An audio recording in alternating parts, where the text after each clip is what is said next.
গেল 12 থেকে 18 মে পর্যন্ত 82 রোহিঙ্গা স্বেচ্ছায় মিয়ানমারে ফেরত গিয়েছেন বলে জানিয়েছে ইউএনএইচসিআর। সংস্থাটি জানাচ্ছে চলতি সপ্তাহে আরও 30 থেকে 40 জন রোহিঙ্গা মিয়ানমারে ফেরত যাওয়ার প্রতীক্ষা রয়েছে। স্বদেশে ফিরে গিয়ে সেখানে তারা কৃষিকাজ ও শিকারের মাধ্যমে জীবিকা নির্বাহ করবে। জাতিসংঘের শরণার্থী সংস্থা ইউএনএইচসিআর 22 মার্চ প্রকাশিত এক প্রতিবেদনে এই তথ্য জানিয়েছে। আরও জানাচ্ছেন নূরনবী সরকার।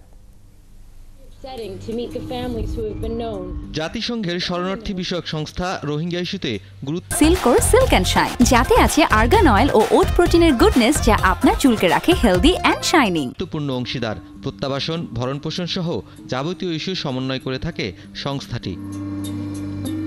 গেল 12 থেকে 18 মে পর্যন্ত রোহিঙ্গাদের যাবতীয় পরিস্থিতি নিয়ে আপডেট জানিয়েছে সংস্থাটি। প্রতিবেদনে জানানো হয়েছে 82 জন রোহিঙ্গা স্বেচ্ছায় মিয়ানমারে ফেরত গেছেন বাংলাদেশ থেকে। ফেরত যাওয়ার জন্য আরও 40 জন প্রস্তুত আছে বলে জানাচ্ছে সংস্থাটি। রাখাইনের সংঘাত পরিস্থিতির কিছুটা উন্নতি হওয়ার কারণে এই প্রত্যাবাসনের ঘটনা ঘটে থাকতে পারে বলে জানাচ্ছে ইউএনএইচসিআর। সংস্থাটি 22 মে একটি প্রতিবেদন তৈরি করেছে। সেখানে তারা আরও জানাচ্ছে 2024 সালের জানুয়ারি থেকে মিয়ানমারের রাখাইন বা বুথিডং শহরের নিয়ন্ত্রণের জন্য যুদ্ধ করছে আরাকান আর্মি। জান্তা সরকারকে হটিয়ে রোহিঙ্গাদের জন্মভূমির দখল নিয়েছে বিদ্রোহী গোষ্ঠীটি। 2024 সালের জানুয়ারি থেকে নতুন করে 1 লাখ রোহিঙ্গা বাংলাদেশে প্রবেশ করেছে। সরকারি হিসাবের এই তথ্য।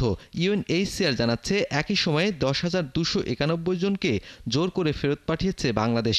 চলতি সপ্তাহেও 10 জন রোহিঙ্গা বাংলাদেশে প্রবেশের অনুমতি পায়নি বলে জানাচ্ছে ইউএনএইচসিআর। সংস্থাটি আরও জানাচ্ছে রোহিঙ্গারা নতুন করে বাংলাদেশে প্রবেশের চেষ্টা অব্যাহত রেখেছে, তবে সেই সংখ্যা খুবই কম।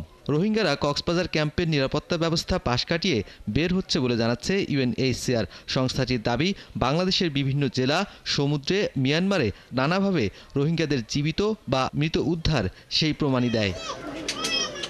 ইউএনএইচসিআর জানাচ্ছে আরাকান আর্মি রোহিঙ্গাদের শত্রুর চোখে দেখার মানসিকতায় কিঞ্চিত বদল এনেছে। সম্প্রতি সরকারের পক্ষ থেকে জানানো হয়েছে রোহিঙ্গা প্রত্যাবাসনের জন্য মিয়ানমার, আরাকান আর্মি ও আন্তর্জাতিক সম্প্রদায়ের সাথে একযোগে কাজ করছে বাংলাদেশ। 2017 সাল থেকে 14 লাখেরও বেশি রোহিঙ্গা জনগোষ্ঠীকে আশ্রয় দিয়েছে বাংলাদেশ।